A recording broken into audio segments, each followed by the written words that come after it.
Now we're going to begin our look at the Roaring Twenties. And one of the important things to look at when we talk about the Roaring Twenties is the way that American life changed, particularly changing values and changing traditions.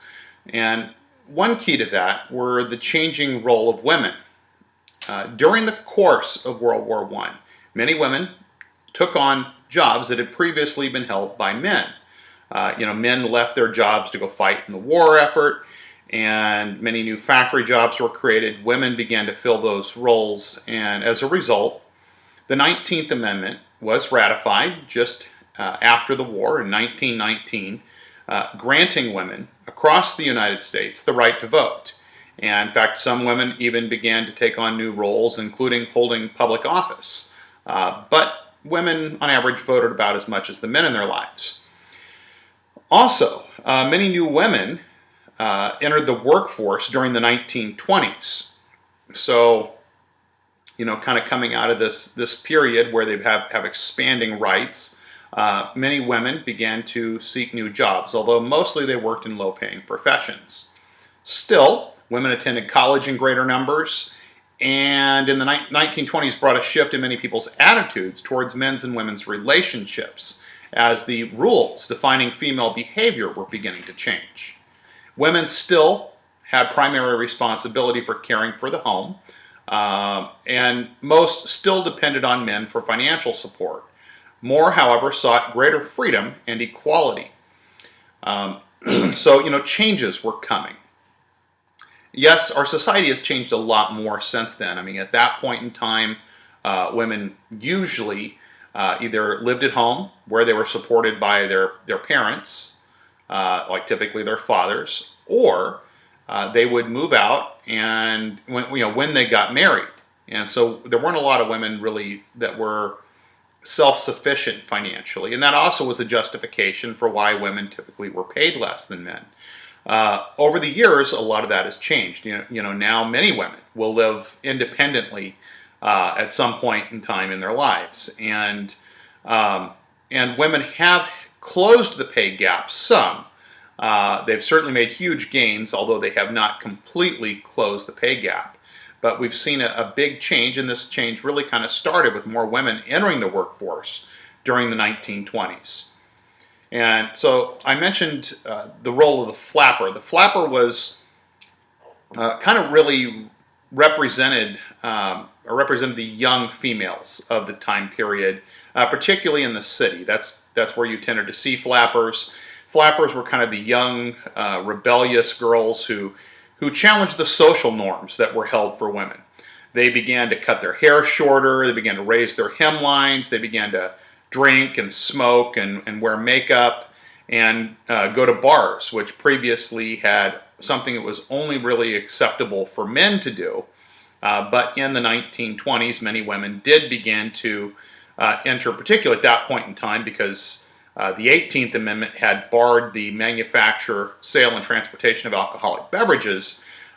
So many women entered into illegal underground bars that were typically referred to as speakeasies, because that was the way you were supposed to order alcohol in those places. You were supposed to speak easy so that your voice wouldn't be heard when you addressed the bartender. So those, also sometimes they were referred to as blind pigs, but women began to attend those, but mostly it was in the cities. And that came to reflect greater differences in society in general. So, flappers, their behavior shocked society, and it really kind of suggested a free, independent lifestyle. So, in the cities, more people bought into it, but in the more rural areas, women read about flappers in magazines, but most of them wouldn't dare to be so reckless, and some older women's rights reformers kind of looked down on the flappers because they didn't take them seriously. They thought they were only in it for fun, that they weren't really serious in their efforts to try to advance women's issues. The flapper craze, like I said, mainly took hold in the American cities, and that represented the greater rift that was beginning to develop in our country between cities and rural areas, where you began to have a shift in terms of the type of values that were held. And this all tied into urbanization, which was something else that began to take place. So really, for the first time in American history during the 1920s, more people lived in cities than lived in rural areas. And that was something, that we saw in the 1920 census. Also, about 3/4 of all workers worked somewhere other than a farm, and that was the first time that that had happened in U.S. history. So the rise of the automobile helped to bring the cities and the country a little closer together as well. Now it was more common for people that lived in rural areas to be able to spend more time in town because, now they could drive to and from. And so, so that was a big change. Also, education increased in the 1920s, and many states passed laws requiring children to attend school, helping to force them out of workplaces. School attendance and enrollment increased as industry grew because more people could afford to send their kids to school rather than having to have them work. And so once again, this reflected a cultural change. And we began to see that there was a real shift, like I said, in the values, in the sense of in these cities you had a much more progressive attitude. So most Americans did live in larger communities, and like I said, these larger cities tended to be more progressive. They tended to be more liberal. And these are changes that really extend even to this day. I mean, when you look at maps, for example, California is considered to be a blue state, which means politically we go to the Democratic Party in elections. But it's interesting to note that while we are a blue state, if you look at the Central Valley, in fact, actually, if you look at the political distribution of the map, you'll see the vast majority of the state is actually red. Especially, most of Northern California is red, and you get into the Central Valley, pretty much red all the way down through Bakersfield. But when you get into Southern California and then in the Bay Area, those areas tend to be blue areas, but those are areas where we have the largest population, and also areas with the largest cities. So cities tend to be much more progressive and liberal. Rural areas tend to be a lot more conservative, and that was a change that we first started seeing in this country in the 1920s. The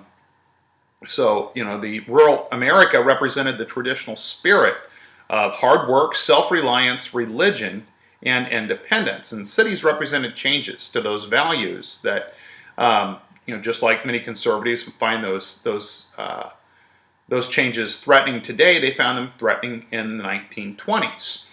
And the Ku Klux Klan, as it spread out of the South and began to move into northern cities, or northern areas, northern states, one of its big appeals was in rural areas where people felt a threat to their traditional values that had been held.